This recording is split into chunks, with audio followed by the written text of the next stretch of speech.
Welcome everyone. I'm Spencer Grover, and I'm here to talk about the 7 laws of go-to-market. But before we get into the do's and don'ts, I do want to start with a story. So it's 1943. There's this naval engineer named Richard James, and he's stationed at the Cramp Shipbuilding Company in Philadelphia. His job is to design the springs that balance those delicate instruments that ships need to understand where they're going when they're in rough weather. So he needs to keep the instruments flat, right? Anyways, one night, he's working late, he's experimenting with some stuff, and he's experimenting with tension springs. And he drops one. No big deal. Instead of getting mad about it, though, cursing his buttery fingers, old Mr. James is mesmerized by the beauty of the spring falling and cascading, and thus the slinky is born. And of course, that's not the whole story. But for every product with an origin story, there's an equally compelling story that does not get told. The story of how that product went to market. And that's what we're going to talk about today. We're going to talk about going to market because an executive leader, a senior business guy, said something interesting to me the other day. He said that when times are lean, execution trumps all. And to me, that is the heart of go-to-market. Good execution will trump great strategy and a great idea, even a great product, every single time. So, a bit about me. I've built go-to-market motions at tiny startups. I've launched products at big companies. And I've made loads of mistakes, loads and loads of mistakes. And also been fortunate enough to work with kind and gracious people who have been patient with me and taught me so much. So hopefully at the end of this, I will help you avoid some of the things that I've done, that have been dumb, and hopefully help you launch and get products to market and launch successful go-to-market motions a bit more easily than I've done. Anyways, let's get into it. Number 1, takes a village. The first law is actually alignment, but I thought takes a village sounds nicer because it really does. Product marketers like ourselves, we lead go-to-market strategy, but there are way too many moving parts for us to run them all or be an expert in them all, or to have the expectation that we'll even know what's going on. Any go-to-market motion is going to include messaging, positioning, segmentation, and enablement, content campaigns, PR, analyst relations, social media. And within each of these, you have subspecialties and requirements. So it doesn't matter. It doesn't matter if this work's done by one person or 100 people.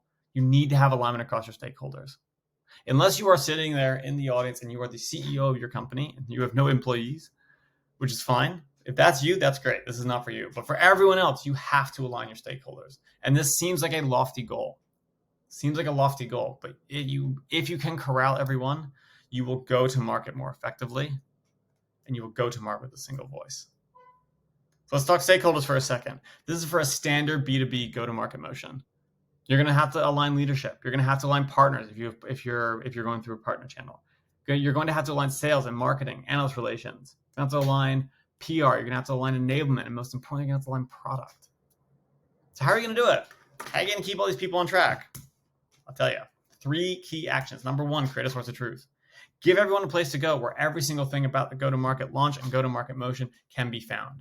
Give them one spot that they can go to. Maybe that links out to other things, but one spot where they can say, hey, where's that PR strategy? Oh, it's here. Hey, where's that social media post? Oh, it's here. One spot that they can go to find everything they need. Number 2, run a calendar. Now, run a calendar so you understand what is happening and when. And then everyone else understands it as well. So often the tactics fall apart because people just don't know. And then you have to rush and scramble to get stuff done. It's really easy to lose track of things. So run a calendar. And number 3, run a weekly meeting. Run a weekly meeting with your stakeholders even if they don't like it. Run a weekly meeting with your stakeholders even if they think it's dumb. Run a weekly meeting with your stakeholders even if it's the only weekly meeting because every other thing is done without meetings and it's an async world and everything is amazing on Slack. No matter what, run a weekly meeting.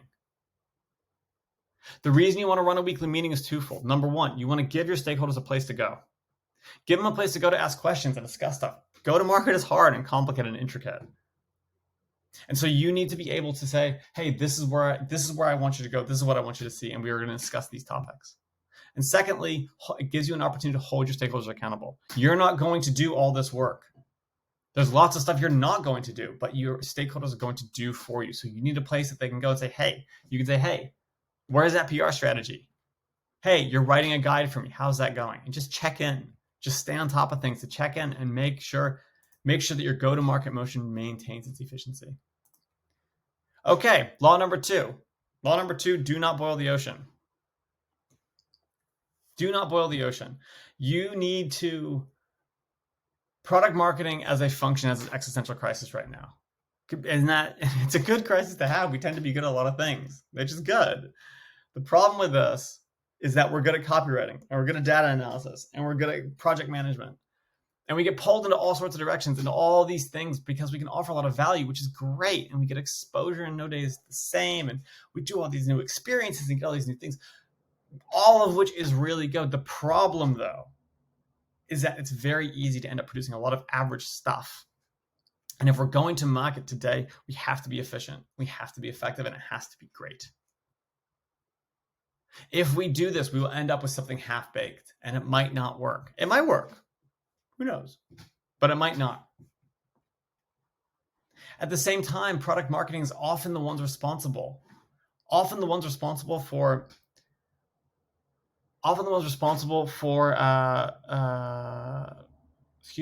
we are often responsible for aligning everyone else and focusing everyone else on the key deliverables.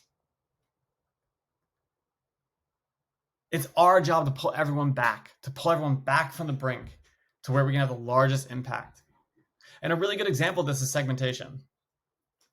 This is a very standard TAM, SAM, SOM model. And at the top here, we have our TAM, our total addressable market. CEOs love this. It's their favorite thing. They get to say, look at how big this world is. Look at all of our opportunity. But go-to-market needs to be down here. As product marketing, our job is to focus on the things that are going to get that, focus on the people who want to buy today, who want to buy now. This means saying no to lots of things. This means saying no to lots of tasks and activities and channels. And it also means saying no to deals. It means potentially saying no to customers. Particularly when trying to get your first 10, 20, 50, 100 people, you don't actually want the first 100 people to walk in your door, which seems counterintuitive. Those first customers, you need them to love you. You need them to be excited because they're the ones you are going to get reference calls from. They're the ones who are going to be on billboards. They're the ones who are going to be in customer stories. They're the ones who are going to help drive your product innovation, drive your product forward. So even if you say no to revenue, you need to say yes to the right customers because you are better off in the long run. So how to get this done? Number one, prioritize your deliverables. Prioritize your deliverables. Pick a few things and do them really, really well. Number two, segment. Segment. Segment as finely as you can, so that you segment so you can still achieve your revenue objectives. You don't want to segment too much. Segment so you can still achieve your revenue objectives, but only just so your segment is as fine as it can possibly be. So you're selling to people who are so excited to buy your stuff, to buy your product. And number three, know your numbers. Know your market sizing, know your TAM, know your segments, know their value, but also know your revenue targets. Know your go-to-market numbers. And this is so important. It's actually the third law. Third law is know your numbers. Because in order to get stakeholders aligned and keep them on the same page, you need to understand their KPIs. You need to understand what's driving them. And you need to align your go-to-market strategy with that. You also need to align with leadership. Make sure your metrics match what they expect. There should be revenue targets tied to the products that you're going to market with. And your numbers should be simple. They should be comprehensible. They should be trackable. And most importantly, they need to align with the needs of the business. And this is hard. It's easy to get overwhelmed. There's a zillion things you can track. And you're going to have multiple metrics as people move through that cycle from vaguely interested to an evangelist or a customer. So this is how I do it. I followed a super basic funnel process. Starting at the top, you're looking at your channel-specific metrics. Now, every launch is different. People are going to use different channels to go to market, which is fine. Figure out what your key channels are. Figure out what the key metrics are there. This is probably going to generate some leads. Those leads are going to have a customer acquisition cost. That's your top of funnel sorted. Middle of funnel, you're into pipeline. So you're tracking the dollar value of the pipeline as well as what those deals are. How big are they? What are their pain points? What are they interested in? What industries are they in? Who's leading? Who's the champion? Learn as much as you can about those deals and make sure you're piping the right stuff. And also, if they're not piping in alignment with your strategy, but they are closing, maybe look at shifting your strategy around. Then you have revenue. Track all the same things you're tracking for pipeline. Track the deal size. Track the total revenue. How much money are you making? How many new logos are they? And then also all the other auxiliary data that gets generated when you close the deal. Then you get into your longer term metrics, right? You're getting into your lifetime value, and you're getting into your net retention, your net dollar retention. This is how much money you're making over time, including expansion and upsells and taking out churn. And then LTV, your lifetime value, is how much a customer on average is worth over their total, experience with your business. This is really important because this is what's going to inform your customer acquisition cost. But it's also really hard early on, especially for startups out there. It's very difficult to establish an LTV early. So if you don't have it, that's okay. Lastly, I recommend tracking the conversion rates between all these numbers. Track all your conversion rates as you go so that you can see where is my funnel efficient and where does it need extra help. Okay, so 3 actions. Number 1, align your funnel. Run those numbers and say, are these channels going to get this pipeline? Do I think this pipeline is going to get this revenue? Is that revenue going to get this adoption? Make sure that makes sense. Then track it. Ideally automatically, but if you're on spreadsheets, that's totally fine. I've tracked for years on spreadsheets. Absolutely fine. Just make sure you track it once a week, once a day, whatever your cadence is. Set aside some time and just plunk in all of your numbers. And then socialize it. Socialize it. Start that weekly meeting you're running now? Start that meeting with a dashboard. Start that meeting by saying, this is our pipeline objective. This is our revenue objective. These are the channels we're going to use to drive both of those. And this is where we are today.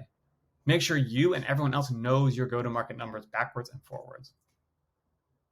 Okay, law number 4, time spent messaging is time well spent. Messaging and positioning are what product marketers do. They are our jam. They are heavy hitters. They are the blue ribbon projects. They so often get overlooked, though. They so often end up getting overlooked as unimportant, since the deliverables can be a little bit nebulous and they're often internal.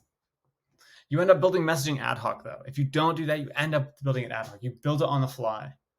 And it tends to change over time. You build it, you build a website which is vaguely right, and then you build a one-pager which is the same but a little bit different. Then you build a script which is a little bit different, and then you build a blog post or you build a press release.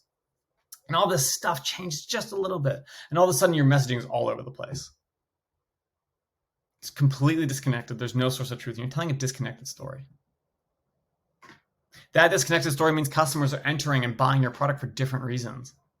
Some are going to be really happy. Some are going to be really unhappy.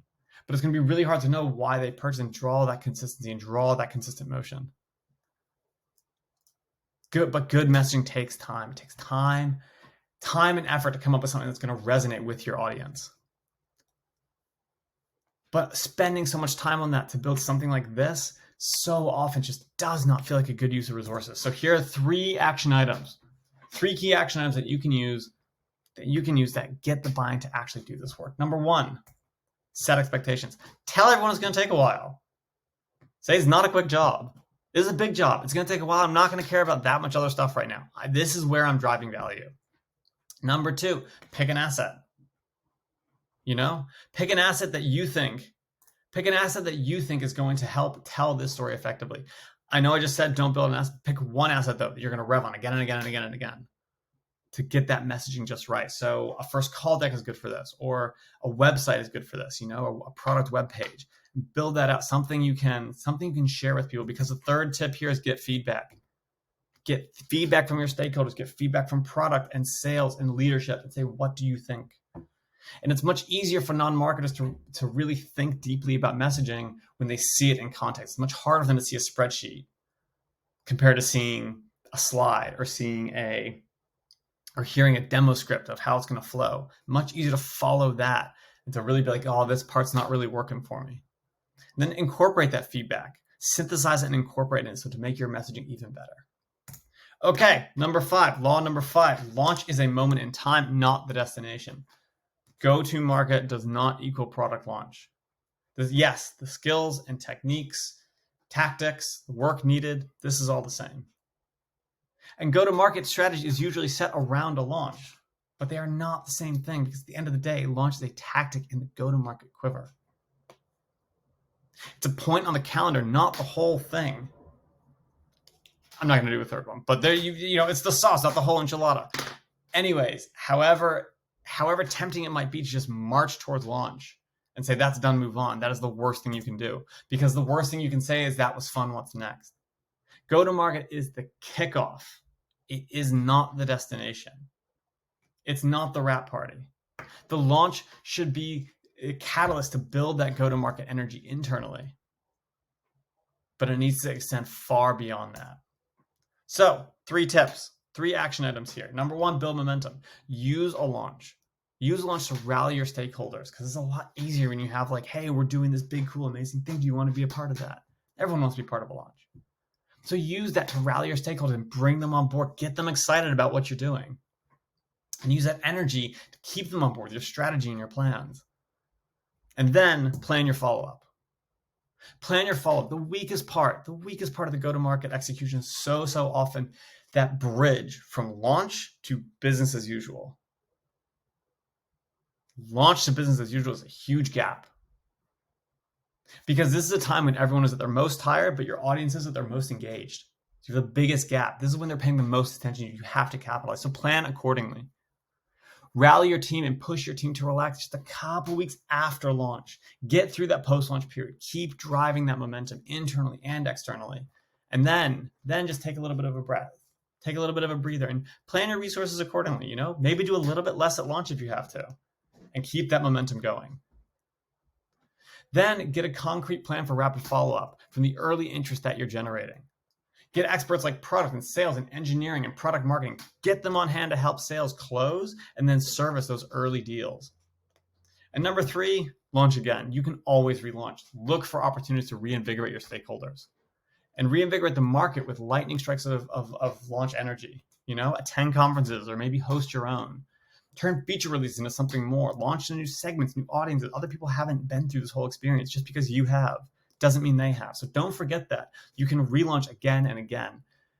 There are lots of ways that you can scale your go-to-market strategy for maximum effectiveness. Speaking of scale, template, organize, and scale your work. Everything I've said so far, every single thing is a lot of work. And this is on top of all the actual work of personas and competitors and ICP and segmentation and data analysis and packaging and pricing and all this other stuff. It's a lot of work. It's a beast. So you need to template. And yes, every launch is different, but let's talk for a second about false uniqueness. This is when we assume things are much more different than they actually are. Because there are probably thousands or millions of other things that are in the world that are just exactly the same. We just don't know about them. So we assume a false level of how unique something is. So I know, deep breath, but no, your go-to-market motion, your go-to-market strategy is not unique. And this is great news, because this means you can template and organize and scale your processes and scale your business and get to market with incredible efficiency. Again, execution trumps innovation and trumps strategy in lean times like right now. So execute efficiently and you will be great. So we are not doing 3 key actions. We are doing 3 key assets, 3 key assets that you should go out and build right now. Number 1, build a bill of materials, not an official ERP, unique number identifier, manufacturing bill of materials. What I'm talking about is just a big old list of every asset you need for your go-to-market. You might not build them all, but start small, start big, whittle down. Break it out by team. What does your sales team need, your marketing team, your PR team, and what are they delivering? This will help you stay organized. Number 2, get a go-to-market working doc in order. Okay, I recommend a Word doc or a Google Sheets doc, whatever. But you need somewhere where you can track all your ongoing work, all your action items, all your meeting notes, and updates across your project. And finally, get a playbook. There are a zillion templates out there, but you need a standardized, organized way to communicate with your sales team. And it has to be the same every time, because they need to know what to expect when you're looking at new products. They're very, very busy. And it has to be quick and easy for them, or else they just won't pay attention. So you got to have a single place where they can go for everything they need, and a playbook does that really, really well. Okay, final tip here, final law number 7. If in doubt, call a customer. Call a customer, just pick up the phone. Life gets so much easier when you talk to your customers. So no matter what's going on, no matter what's going on, call a customer. If there's an issue, call a customer. If you're stuck on messaging, call a customer. If you're feeling lonely, you're feeling down, call a customer, see what they have to say. And if you don't have customers, that's fine. Call your ICP. Call who you want to be your customer, who you think is going to be excited about this. And just see what they have to say. Just get to know them. Because the craziest thing about this is people want to help. People want to help others. They want to be involved, and they're crazy generous with their time. So get on LinkedIn and find some folks you want to sell your product to and message them. Hey, we're building this new thing. We're really excited about it. We're about to go to market, and I created this webpage. I created this first call deck. I created this email template. I created whatever it is. I'd love to get your thoughts on the messaging. Want to hang out for 20 minutes. Then just document all that feedback. Do that 15 times. Document that feedback. Fold it into everything you do. Now you have voice of a customer before you've actually launched, which is insanely powerful. And no, your customer will not always be right. They will not always be right, but most of the time they are. Almost every time they are. So call them up and see what they have to say and just document that feedback, because that is the way you are going to go to market most efficiently. Okay, those are my 7 laws. It takes a village. Don't boil the ocean. Know your numbers. Time spent on messaging is time well spent. Launch is a moment in time. Template, organize, and scale your efforts. And finally, if in doubt, call a customer. I'm Spencer Grover. You can find me on LinkedIn. Thank you all so much for your time. I appreciate it, and enjoy the rest of the conference. But if you have any questions, feel free to reach out. Thanks, everyone.